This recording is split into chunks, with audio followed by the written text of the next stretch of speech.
എല്ലാവർക്കും സലു കിച്ചണിലേക്ക് സ്വാഗതം.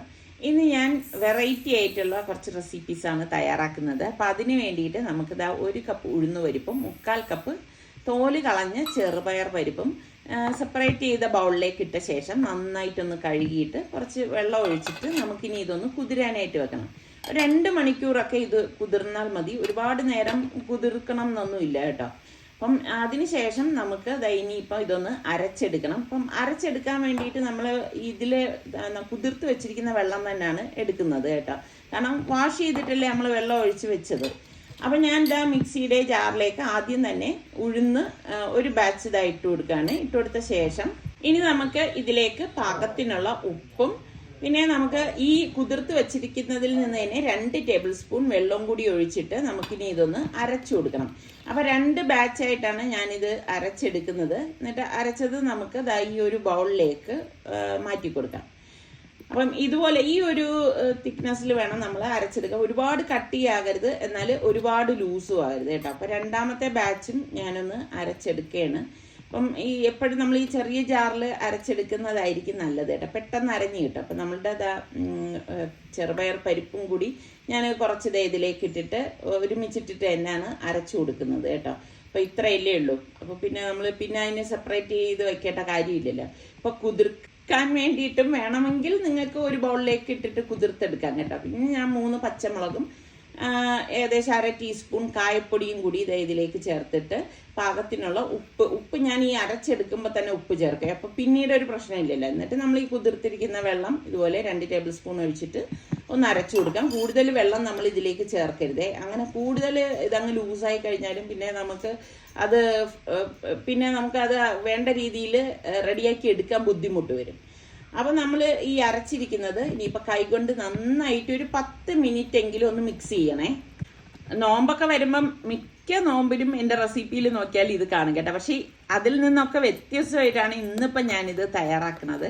അപ്പോൾ അത് നല്ലതുപോലെ ഇതൊന്ന് കൈകൊണ്ട് നല്ല മിക്സ് ചെയ്തെടുക്കണം കേട്ടോ. സ്പൂൺ കൊണ്ട് നമ്മൾ ചെയ്യുന്നതിനേക്കാളും കൈകൊണ്ട് ചെയ്യുമ്പോൾ നല്ല പെർഫെക്റ്റ് ആയിട്ട് നമുക്കിത് കിട്ടും. നല്ലതുപോലെ മിക്സ് ചെയ്ത് എടുത്തിട്ടുണ്ട്. അപ്പം ഇനി ഇത് നമ്മൾ റെസ്റ്റ് ചെയ്യാനൊന്നും മാറ്റി വെക്കേണ്ട ആവശ്യമില്ല. ഇൻസ്റ്റൻ്റ് ആയിട്ട് അപ്പോഴും തന്നെ നമുക്കിത് റെഡിയാക്കി എടുക്കാം. അപ്പം ഈ മാവ് ശരിയാണോ എന്ന് അറിയാൻ ഉള്ള ഒരു ട്രിക്കുണ്ട് കേട്ടോ. കുറച്ച് പച്ചവെള്ളം എടുക്കുക, അതിലേക്ക് നമുക്ക് ഈ മാവ് ഇടുമ്പോഴേക്കും അത് വെള്ളത്തിൽ ഇങ്ങനെ പൊന്തി കിടന്നാൽ പെർഫെക്റ്റ് ആയിട്ട് അത് വന്നിട്ടുണ്ടെന്നാണ് അതിൻ്റെ അർത്ഥം. അപ്പം ഇനി നമുക്കിത് ഫ്രൈ ചെയ്തെടുക്കണം. അപ്പോൾ അതിന് വേണ്ടിയിട്ട് ഞാനിവിടെ വലിയൊരു സോസ് പാനാണ് എടുത്തിരിക്കുന്നത്. അതിലേക്ക് ഓയിൽ ഒഴിച്ചിട്ട് ഓയിൽ നന്നായിട്ട് ചൂടാകണം കേട്ടോ. ചൂടായ ശേഷം മാത്രം നമ്മൾ ഇതുപോലെ മാവ് എടുത്തിട്ട് കൈകൊണ്ടാണ് ഞാൻ ഇതുപോലെ ഓരോ ബബിള് പോലെയാണ് ഇതിലേക്ക് ഇട്ട് കൊടുക്കുന്നത്. അപ്പോൾ ഈ മാവെല്ലാം നമുക്ക് ഇതുപോലെ തന്നെ ഇട്ടിട്ട് ഇതൊന്ന് ഫ്രൈ ചെയ്തെടുക്കാം. അപ്പോൾ ഇതേ കണ്ട കറക്റ്റ് ടെക്സ്ചറിൽ നമുക്കിത് കിട്ടും. അപ്പം ഇതുപോലെ ഒരു സൈഡ് റെഡി ആകുമ്പോൾ പതുക്കെ ഒന്ന് മറിച്ചിട്ട് കൊടുത്താൽ മതി. നല്ല ഒരു യെല്ലോ കളറാകുന്നത് വരെ നമുക്ക് ഫ്രൈ ചെയ്തെടുക്കാം. ഗോൾഡൻ ബ്രൗൺ ആവണ്ട കേട്ടോ, അത് പ്രത്യേകം ശ്രദ്ധിച്ചേക്കണം. ഒരുപാട് ഇത് അങ്ങനെ ആയിക്കഴിഞ്ഞാൽ സോഫ്റ്റ് ഉണ്ടാവത്തില്ല. അപ്പം നമുക്ക് ആ ഒരു പരുവം ഫ്രൈ ചെയ്തെടുക്കുമ്പോൾ തന്നെ കാണാൻ പറ്റും കണ്ടോ. ഈ ഒരു പരുവത്തിൽ ഒട്ടും എണ്ണ കുടിക്കുകയോ ഒന്നും ചെയ്യത്തില്ല. നല്ല പെർഫെക്റ്റ് വടയാണ് കേട്ടോ ഇത്. അപ്പം നമുക്ക് ഇതിപ്പം എണ്ണയിൽ നിന്ന് മാറ്റി കൊടുക്കാം. ഒരു സ്ട്രെയിനറിലേക്ക് ഞാൻ മാറ്റുകയാണ്. അപ്പോൾ ബാക്കി ഇരിക്കുന്ന മാവും നമ്മൾ ഇതുപോലെ തന്നെ റെഡിയാക്കി എടുക്കുകയാണ് ചെയ്യുന്നത് കേട്ടോ. ശരിക്കും വീട്ടിൽ ഒരുപാട് അംഗങ്ങളൊക്കെ ഉണ്ടെങ്കിൽ നമുക്ക് കുക്ക് ചെയ്യാൻ ഭയങ്കര ഉത്സാഹമായിരിക്കും അല്ലേ. അംഗങ്ങളൊക്കെ കുറവാണ്, പിന്നെ കഴിക്കുന്നവരും കുറവാണെങ്കിലാണ് നമുക്ക് ഫുഡ് ഉണ്ടാക്കുമ്പോഴേക്ക് ഭയങ്കര ഒരു ഇൻട്രസ്റ്റ് തോന്നത്തില്ല അല്ലേ. ഒരുപാട് പേരൊക്കെ ഉള്ളപ്പോൾ നമുക്ക് അവർക്ക് അത് ഉണ്ടാക്കി കൊടുക്കാം, ഓരോരുത്തർക്ക് അവരുടെ ഇഷ്ടാനുസരിച്ചൊക്കെ ചെയ്തു കൊടുക്കാം എന്നൊക്കെ ഉള്ള ഒരു തരം തോന്നലുണ്ടല്ലോ. അപ്പൊ എന്തായാലും ഇതുപോലെ തന്നെ ഫ്രൈ ചെയ്തെടുക്കണം. ഈ ഒരു പരുവത്തിൽ ഫ്രൈ ചെയ്തെടുത്താൽ മതി കേട്ടോ. ഇത് നിങ്ങൾ എന്തായാലും ട്രൈ ചെയ്ത് നോക്കൂ. കുട്ടികൾക്കൊക്കെ ഉറപ്പായിട്ട് ഇഷ്ടപ്പെടുന്ന നല്ലൊരു ഐറ്റം ആയിരിക്കും കേട്ടോ. അപ്പം മറ്റൊരു പാനിലേക്ക് ഞാൻ ഇതുപോലെ കുറച്ച് പുളി എടുത്തിട്ടുണ്ട്. ഇതിലേക്ക് കുറച്ച് തിളച്ച വെള്ളമാണ് ഒഴിച്ചിരിക്കുന്നത്, ഒരുപാടൊന്നും ഇട്ടിട്ടില്ല. പിന്നെ ഒരു 6-7 ഈത്തപ്പഴം ഉണ്ടല്ലോ, ഡേറ്റ്സ്, അത് കുരു കളഞ്ഞിട്ടാണ് ഞാനിപ്പം ഇട്ട് കൊടുത്തിരിക്കുന്നത്. എന്നിട്ട് ഇത് നന്നായിട്ടൊന്ന് തിളപ്പിച്ച് കൊടുക്കാം. തിളപ്പിച്ച് അതൊന്ന് വറ്റി വരണം കേട്ടോ. ഒരുപാട് അങ്ങ് വെള്ളത്തിൻ്റെ പാടില്ല. പിന്നെ ഇതിലേക്ക് ഞാനിപ്പം 1 ടേബിൾ സ്പൂൺ ശർക്കരപ്പൊടിയാണ് ചേർത്ത് കൊടുത്തിരിക്കുന്നത്. ഇത് നമുക്ക് ഇങ്ങനെ വാങ്ങിക്കാൻ കിട്ടുന്നതാണ് കേട്ടോ, നല്ല ക്ലീൻ ചെയ്ത ശർക്കരപ്പൊടി, അതുകൊണ്ടാണ് അത് ഇട്ടത്. പിന്നെ നമുക്ക് 1 ടീസ്പൂണ് 1.25 ടീസ്പൂൺ കാശ്മീരി ചില്ലി പൗഡറും പാകത്തിനുള്ള ഉപ്പും കൂടി ഇട്ട് കൊടുക്കണേ. എന്നിട്ട് നമുക്കിതൊന്ന് മിക്സ് ചെയ്ത് കൊടുക്കാം. അപ്പം നിങ്ങൾ ശർക്കര പാനിയാണ് എടുക്കുന്നതെങ്കിൽ അത് അരിച്ച് വേണം എടുക്കാനുള്ളത് കേട്ടോ. ഇതുപോലെ ഈ ഒരു തിക്നെസ് ഇതിന് വേണം. ഇനി നമുക്ക് ഒരു ചട്നി തയ്യാറാക്കണം. അതിന് വേണ്ടിയിട്ട് ഒരു കൈപ്പിടി മല്ലിയിലയും പുതിനയിലയും ഞാൻ ഇട്ടിട്ടുണ്ട്. രണ്ടും വേണം കേട്ടോ, എങ്കിലും മാത്രമേ ആ ചട്നി നല്ല ടേസ്റ്റ് ഉണ്ടാകത്തുള്ളൂ. പിന്നെ വേണ്ടത് ഒരു 1/4 കപ്പോളം കപ്പലണ്ടിയാണ്. അതുപോലെ തന്നെ 2 പച്ചമുളകും പിന്നെ 1 ടീസ്പൂൺ ചെറിയ ജീരകമില്ലേ, ക്യൂമിൻ സീഡ്, അതും പാകത്തിനുള്ള ഉപ്പും കൂടി ഇട്ടിട്ട് നമുക്കിനി ഒരു നാരങ്ങയുടെ പകുതി ഇതുപോലെ ഒന്ന് പിഴിഞ്ഞൊഴിച്ചു കൊടുക്കാം.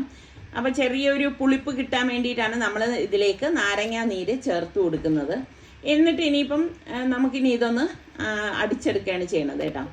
ഈ അടിച്ചെടുത്ത ഈ ഒരു ചട്നി ഞാൻ ഒരു ബൗളിലേക്കൊന്ന് മാറ്റി കൊടുക്കുകയാണ്.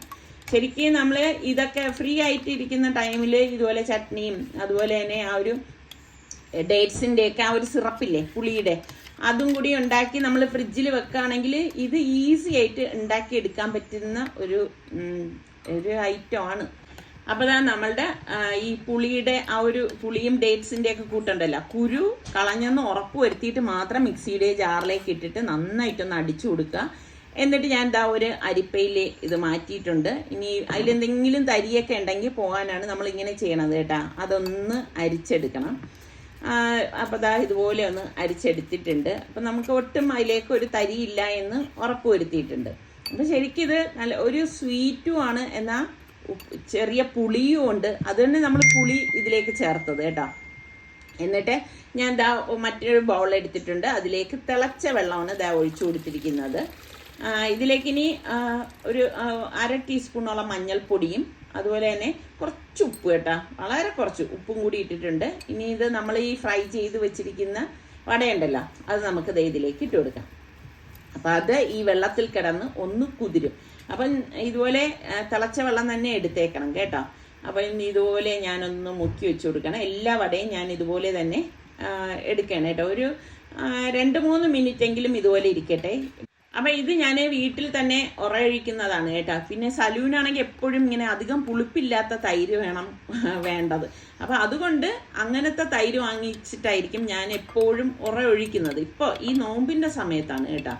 അപ്പം അത് ഞാൻ ഒരു ബൗളിലേക്ക് ഒഴിച്ചു കൊടുത്തിട്ട് നമുക്കിതിലേക്ക് ആവശ്യത്തിനുള്ള പഞ്ചസാര ഇട്ട് കൊടുക്കാം. അപ്പം ഞാനിവിടെ 2 വലിയ സ്പൂൺ പഞ്ചസാര ചേർത്ത് കൊടുക്കുകയാണ്. എന്നിട്ട് ഒരു വിസ്ക് കൊണ്ട് നന്നായിട്ട് ഒന്ന് ഇളക്കി കൊടുക്കാം. അപ്പം ഇതിന് നിങ്ങൾ അധികം പുളിപ്പില്ലാത്ത തൈര് തന്നെ എടുക്കണേ. അപ്പം നമ്മൾ ഇത് സെറ്റ് ചെയ്യാനുള്ള ആ ഒരു ട്രേ ഞാൻ എടുത്തിട്ടുണ്ട്. അപ്പം അതിലേക്ക് ആദ്യം കുറച്ച് തൈര് ഇതുപോലെ ഒന്ന് ഒഴിച്ചു കൊടുക്കുകയാണ്. എന്നിട്ട് നമ്മൾ കുതിർത്ത് വെച്ചിരിക്കുന്ന ആ ഓരോ വടയും അത് ഒന്ന് പിഴിഞ്ഞ് വെള്ളം കളഞ്ഞ് ഒന്നെടുക്കണം. അപ്പം ഇതുപോലെ വേണം എടുക്കാനുള്ളത്. അപ്പം എല്ലാ വടയും നമുക്ക് ഇതുപോലെ തന്നെ ഒന്ന് പിഴിഞ്ഞെടുക്കണം. അപ്പം ഭയങ്കര സോഫ്റ്റായിട്ട് നമുക്കിത് കിട്ടും കേട്ടോ. എന്നിട്ട് ഈ വടയെല്ലാം നമുക്ക് ഈ ട്രേക്കകത്തേക്ക് ഒന്ന് ലെവൽ ചെയ്ത് കൊടുക്കാം.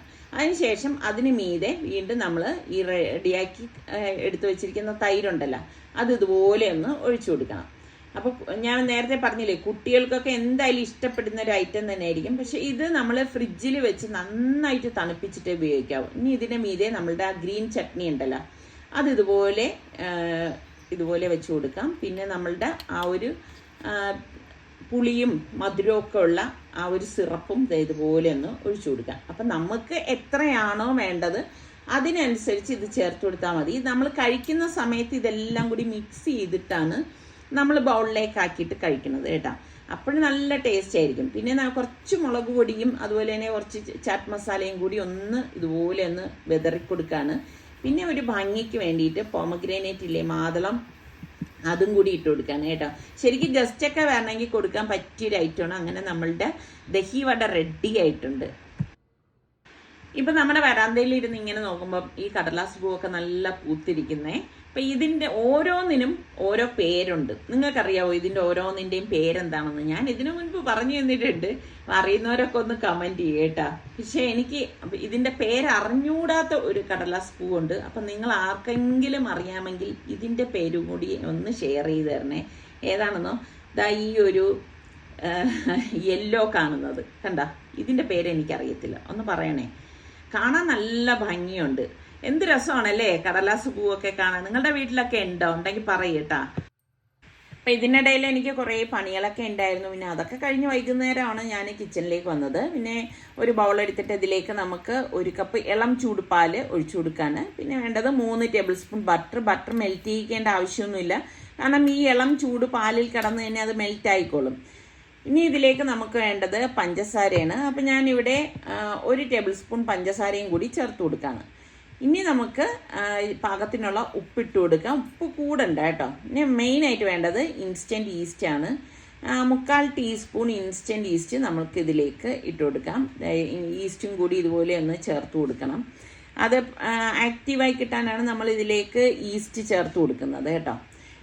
ഇതിനോടൊപ്പം തന്നെ നമുക്ക് ഇതിലേക്ക് ബേക്കിംഗ് പൗഡറും കൂടി ചേർത്ത് കൊടുക്കണേ. ഞാനിവിടെ ഒരു 1/4 ടീസ്പൂൺ ബേക്കിംഗ് പൗഡർ എടുത്തിട്ടുണ്ട്. അതും കൂടി നമുക്ക് ഇതിലേക്ക് ഇട്ട് കൊടുക്കാം. ഇട്ട് കൊടുത്ത ശേഷം നമുക്ക് എത്രയാണോ നമ്മൾ മാവെടുക്കുന്നത് അതിനനുസരിച്ച് ഇട്ട് കൊടുത്താൽ മതി കേട്ടോ. പിന്നെ ഗാർലിക് പൗഡർ അതും ഒരു 1/4 ടീസ്പൂൺ ചേർത്ത് കൊടുക്കണമുണ്ട്. ഇനിയിപ്പോൾ ഒരു വിസ്ക് കൊണ്ട് നന്നായിട്ട് നമുക്കിതൊന്ന് മിക്സ് ചെയ്ത് കൊടുക്കാം. അപ്പോൾ എല്ലാം കൂടി ഒന്ന് യോജിക്കാൻ വേണ്ടിയിട്ടാണ് നമ്മളിത് വിസ്ക് വെച്ചിട്ട് ഒന്ന് മിക്സ് ചെയ്ത് കൊടുക്കുന്നത്. അപ്പം ബട്ടറൊക്കെ മെൽറ്റായി വന്നിട്ടുണ്ട്. അത് നിങ്ങൾക്ക് കാണുമ്പോൾ തന്നെ മനസ്സിലാവുമല്ലോ. അപ്പം ഇനി നമുക്ക് ഇതിലേക്ക് 3 കപ്പ് ഗോതമ്പ് മാവ് ചേർത്ത് കൊടുക്കാം കേട്ടോ. ഇത് നമുക്ക് മൈദയിലും ഉണ്ടാക്കാം. ഞാനിപ്പം ഗോതമ്പ് മാവിൽ ഇത് തയ്യാറാക്കുന്നതേ ഉള്ളൂ. ഗോതമ്പ് മാവിൽ ഉണ്ടാക്കുമ്പോഴും നല്ല ടേസ്റ്റാണ് കേട്ടോ. ഇനി നമുക്ക് ഇത് നന്നായിട്ടൊന്ന് കൈകൊണ്ട് കുഴച്ചു കൊടുക്കാം. അപ്പം ഇതുപോലെ ഒന്ന് കുഴച്ചു കൊടുക്കണം. പിന്നെ നിങ്ങൾ എപ്പോഴും നിങ്ങളുടെ വീട്ടിൽ എത്ര പേരുണ്ട് അതിന് കണക്കാക്കിയൊക്കെ എടുത്താൽ മതി കേട്ടോ. അപ്പം ഇതുപോലെ ഒന്ന് കുഴച്ചു കൊടുക്കണം. ഇത് കറക്റ്റായിരിക്കും. ഇനി നമുക്ക് വല്ലാതെ ലൂസാണെന്ന് തോന്നുകയാണെങ്കിൽ മാത്രം കുറച്ച് ഗോതമ്പ് മാവും കൂടി ഇട്ടിട്ട് ഒന്ന് കുഴച്ചു കൊടുത്താൽ മതി. അപ്പം ഇത് നമ്മൾ മാവ് തട്ടുമ്പോഴേക്കും ഇത്രയും മാവുണ്ടോ എന്ന് തോന്നിയാലും കുഴച്ച് വരുമ്പോൾ അത്രയൊന്നും ഉണ്ടാവത്തില്ല കേട്ടോ. അത് നന്നായിട്ടൊന്ന് കുഴച്ചെടുക്കണം. എങ്കിൽ മാത്രമേ നമുക്ക് പെർഫെക്റ്റ് ആയിട്ട് ഇത് ഉണ്ടാക്കിയെടുക്കാനായിട്ട് സാധിക്കത്തുള്ളൂ. അപ്പം ഞാൻ ഇതാ ഇവിടെ നല്ലതുപോലെ ഇതൊന്ന് കുഴച്ചെടുത്തിട്ടുണ്ട്. ഇനിയിപ്പം നമുക്ക് ഇതൊന്ന് മൂടി കൊടുക്കാം. അതിന് മുൻപ് കുറച്ച് ഓയിലൊന്ന് ബ്രഷ് ചെയ്ത് കൊടുക്കുക, ഇതുപോലെ ഒന്ന് സ്പ്രേ ചെയ്ത് കൊടുക്കുക ചെയ്താൽ മതി.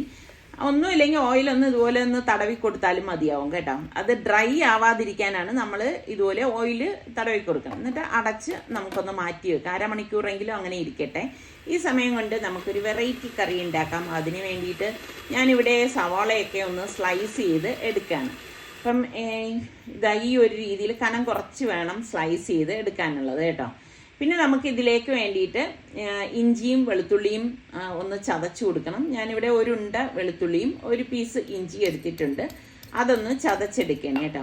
അപ്പം ഇതിൽ ഞാൻ പേസ്റ്റ് അല്ല ഉപയോഗിക്കണത്. ഞാൻ എപ്പോഴും പറയത്തില്ലേ, ഓരോ കറി ഉണ്ടാക്കുമ്പം ഓരോ രീതിക്കാണ് ഇത് ചെയ്യുന്നത്. ചിലതിന് നമ്മൾ ഇങ്ങനെ ചേർത്താൽ മാത്രമേ നല്ല ടേസ്റ്റ് ഒക്കെ ഉണ്ടാവത്തുള്ളൂ എന്ന്. അപ്പോൾ ഇത് പെട്ടെന്ന് ഉണ്ടാക്കിയെടുക്കാൻ പറ്റുന്ന ഒരു കറി തന്നെയാണ്. അപ്പോൾ പാനിലേക്ക് നമുക്ക് ഓയിൽ ഒഴിച്ചു കൊടുക്കാം. ഓയിലൊന്ന് ചൂടാകുമ്പോഴേക്ക് ചെറിയ ജീരകമില്ലേ, ക്യുമിൻ സീഡ് ഇതിലേക്ക് ഇട്ട് കൊടുക്കാം. പിന്നെ നമ്മൾ ഈ ചതച്ച് വെച്ചിരിക്കുന്ന ഇഞ്ചിയും വെളുത്തുള്ളിയും കൂടി ഇതിലേക്ക് ഇട്ടിട്ട് അതൊന്ന് വഴറ്റി കൊടുക്കാം കേട്ടോ. അപ്പം തന്നെ നല്ല ഒരു മണം വരും. നല്ല അടിപൊളി മണമാണ് കേട്ടോ. ഇനി നമുക്ക് ഇതിലേക്ക് വേണ്ടത് ഞാനിവിടെ പച്ചമുളക് 1 എണ്ണമാണ് എടുത്തിരിക്കുന്നത്. അത്യാവശ്യം വലിപ്പമുള്ള ഒരു പച്ചമുളകായിരുന്നു. ഞാൻ പറഞ്ഞില്ലേ, ഈ പച്ചമുളകിൻ്റെ അളവൊക്കെ നിങ്ങളുടെ എരിവിൻ്റെ പാകത്തിനൊക്കെ ചേർത്ത് കൊടുത്താൽ മതി. അതും കൂടി ചേർത്തിട്ട് നമുക്ക് ഇതൊന്ന് വഴറ്റി കൊടുക്കാം. ഞാനിവിടെ ചിക്കൻ കഴുകി എടുത്ത് വെച്ചിട്ടുണ്ട്. അപ്പോൾ 1 കിലോ ചിക്കനാണ് കേട്ടോ ഇത്. അപ്പോൾ ആ ചിക്കൻ നമുക്ക് ഇതിലേക്ക് ഇട്ട് കൊടുക്കാം. സാധാരണ നമ്മളെപ്പോഴും മസാലയൊക്കെ വഴറ്റിയിട്ടല്ലേ ചിക്കൻ ചേർത്ത് കൊടുക്കുന്നത്. ഇത് ഞാൻ ആദ്യം പറഞ്ഞില്ലേ എല്ലാം വെറൈറ്റി ആണെന്ന്. അപ്പം ഇത് നമ്മൾ ആദ്യമേ ചിക്കൻ ഇതുപോലെ ചേർത്തിട്ട് നല്ലതുപോലെ അടി ചേർത്ത് ഒന്ന് ഇളക്കി കൊടുക്കും. അടിക്ക് പിടിക്കാനൊന്നും പാടില്ല. ചിക്കൻ ഇതിൽ കിടന്ന് ഒരു വെള്ള കളർ ആവുന്ന ആ ഒരു പരുവം വരെ നമ്മൾ ഇതൊന്ന് ഇളക്കി കൊടുക്കണം കേട്ടോ. നോമ്പ് തുടങ്ങിക്കഴിഞ്ഞ ശേഷം എല്ലാവർക്കും ഉള്ളൊരു ചിന്തയായിരിക്കും അല്ലേ, ഇന്ന് എന്തുണ്ടാക്കും എന്നൊക്കെ ഉള്ളത്. അപ്പം ഇതാ ഒന്നും റെഡിയാവാൻ മൂടി വെച്ച് കൊടുക്കുകയാണ്. ഒരു 10 മിനിറ്റ് ഞാൻ ഇതുപോലെ മൂടി വെച്ചിട്ടുണ്ടായിരുന്നു. ഇത് അടപ്പൊന്ന് മാറ്റുമ്പോഴേക്ക് ഈ ചിക്കനിൽ നിന്ന് തന്നെ ഊറി വരുമല്ലോ ചാറ്, നമുക്ക് വഴറ്റുമ്പോൾ കാണാനായിട്ട് പറ്റും. അതുകൊണ്ട് തന്നെ അടിക്ക് പിടിക്കത്തില്ല. നമ്മളിപ്പോൾ 10 മിനിറ്റ് ആണെങ്കിലും അടപ്പ് മാറ്റിയിട്ട് ഇടയ്ക്ക് ഇതൊന്ന് ഇളക്കി കൊടുക്കാൻ പ്രത്യേകം ശ്രദ്ധിച്ചേക്കണം കേട്ടോ. ഇനി നമുക്കിതിലേക്ക് പൊടികൾ ചേർത്ത് കൊടുക്കാം. എല്ലാം 1 ടീസ്പൂൺ കണക്കിലാണ് ഞാൻ എടുത്തിരിക്കുന്നത്. ഞാനിവിടെ 2 ടീസ്പൂൺ കാശ്മീരി ചില്ലി പൗഡറും അതുപോലെ തന്നെ മല്ലിപ്പൊടി 2 ടീസ്പൂൺ ചേർത്ത് കൊടുക്കുന്നുണ്ട്. പിന്നെ 1 ടീസ്പൂൺ മഞ്ഞൾപ്പൊടി. ഒരുപാട് പൊടികളൊന്നും വേണ്ട കേട്ടോ. ഗരം മസാല പൊടി, ഇതുപോലെ തന്നെ 1 ടീസ്പൂൺ മതി, 1 ടീസ്പൂൺ കുരുമുളക് പൊടി. ഇത്രയാണ് നമ്മൾ ഇതിലേക്ക് ചേർത്തിരിക്കുന്നത്. ഇനി നമുക്ക് പാകത്തിനുള്ള ഉപ്പും കൂടി ഇട്ട ശേഷം നമുക്കിനിയിപ്പം ഇത് നല്ലതുപോലെ ഒന്ന് വഴറ്റി കൊടുക്കാം. അപ്പം പൊടികൾ കുറഞ്ഞു പോയി എന്നൊന്നും ആരും വിചാരിക്കേണ്ട, ഇത്രയും മാത്രം മതിയാകും. ഒരുപാട് പൊടികളൊന്നും നമ്മൾ ഇതിലേക്ക് ചേർക്കരുതേ. അപ്പോൾ ഇതുപോലെ ഒന്ന് വഴറ്റി കൊടുക്കണം. ഇതുപോലെ ഒന്ന് കണ്ടോ, ആ ഒരു പൊടികൾ ആ മസാല ഇതിലേക്ക് പിടിക്കത്തക്ക രീതിയിൽ ഒന്ന് വഴറ്റി കൊടുത്താൽ മാത്രം മതി. അപ്പം നമ്മൾ എപ്പോഴും ആദ്യമല്ലേ സവാള വഴറ്റിയെടുക്കുന്നത്. അപ്പം ചില കറികൾ ഉണ്ടാക്കുമ്പം ഇതുപോലെ ആയിരിക്കും നമ്മൾ തയ്യാറാക്കുന്നത്. അപ്പം ഞാനിവിടെ 3 സവാളയാണ് സ്ലൈസ് ചെയ്തെടുത്തത് കേട്ടോ. അപ്പം ആ സവാള ഇതുപോലെ ഈ ഒരു ടൈമിലാണ് നമ്മൾ ഇതിലേക്ക് ചേർത്ത് കൊടുക്കുന്നത്. ഇതുപോലെ സവാളയും ചേർത്ത ശേഷം നമുക്ക് ഇനിയിപ്പം ഇതൊന്ന് എല്ലാം ചേർത്തിട്ട് ഒന്ന് മിക്സ് ചെയ്ത് കൊടുക്കാം കേട്ടോ. ഇപ്പം നിങ്ങളൊക്കെ എങ്ങനെയാണ് നോമ്പ് തുറക്കുന്ന സമയത്ത് കഞ്ഞിയാണോ കുടിക്കുന്നത്?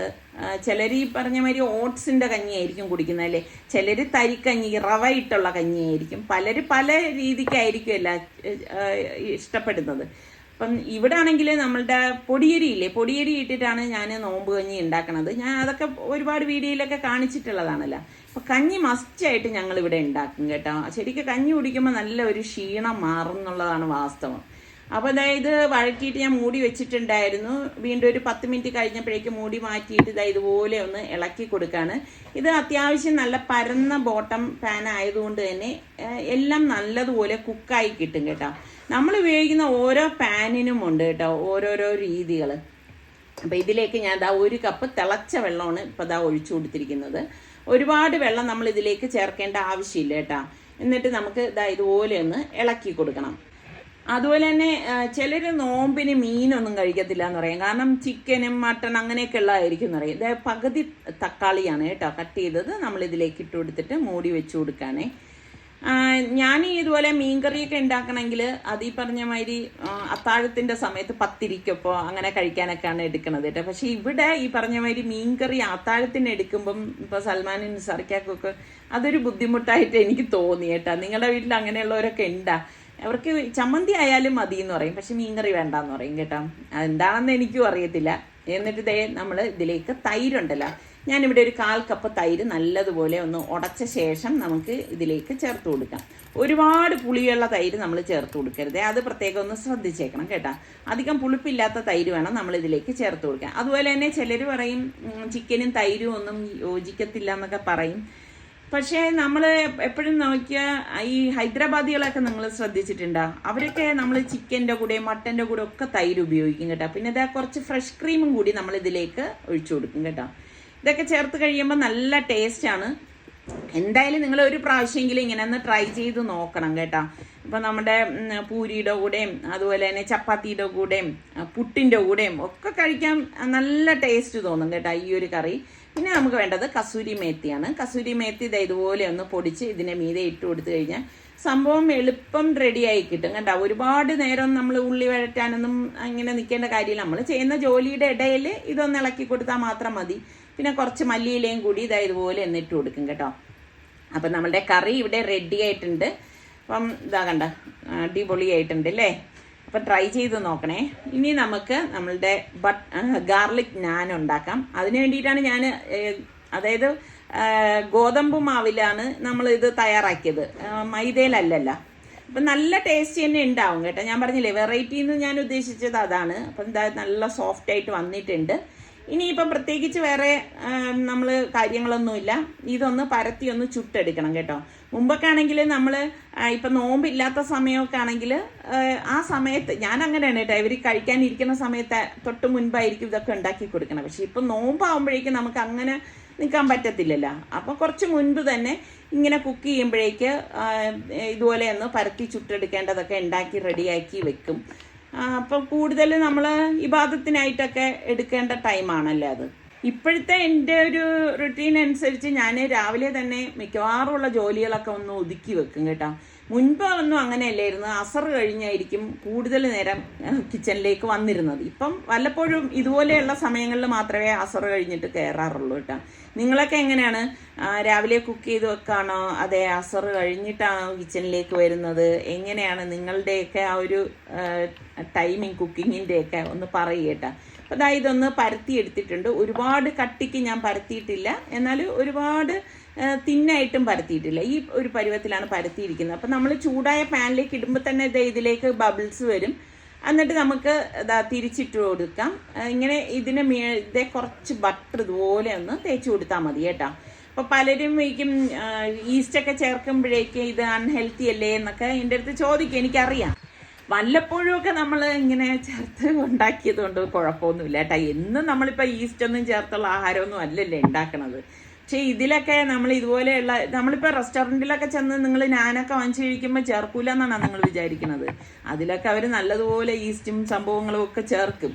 അപ്പം എന്താ ഇതിപ്പോൾ നമ്മൾ വീട്ടിലുണ്ടാക്കണതല്ലേ, പിന്നെ വല്ലപ്പോഴും അല്ലേ ഇങ്ങനെയൊക്കെ ഉണ്ടാക്കാറുള്ളൂ.